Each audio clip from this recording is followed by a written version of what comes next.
The inclusion criteria will include males and females over the age of 18 who grew a garden in South Louisiana during the pandemic, which will be starting in March of 2020. 14 questions using descriptive data will be used, and the estimated completion time will be a total of 14 minutes. The goal sample size for my research will be 100 survey respondents. The study population will probably include middle to older aged adults and maybe some family households. I'll also assume that people who live in rural areas will have a higher response rate just due to having extra space to delegate for in-ground gardening. There may be a lot of people who dismiss gardening thinking they don't have enough space, which, as we now know, there are a lot of ways to incorporate gardening into smaller areas. The data analysis will include multiple choice answers and select all that apply answers.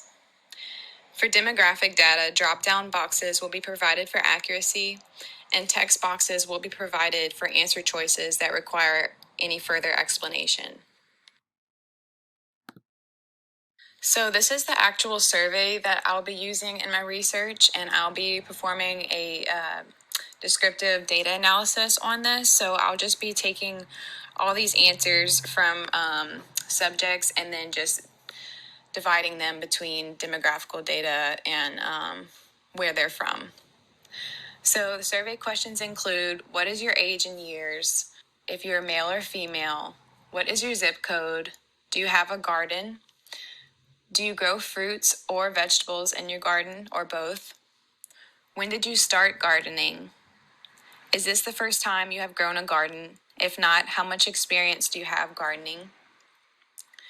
Do you plan to continue gardening? What were your reasons for growing a garden during the pandemic? What did you plant? Did you have trouble finding access to seeds, plants, or other essential gardening materials? Did you seek advice on how to grow a garden? Did you share the food you grew with others? And did you enjoy gardening?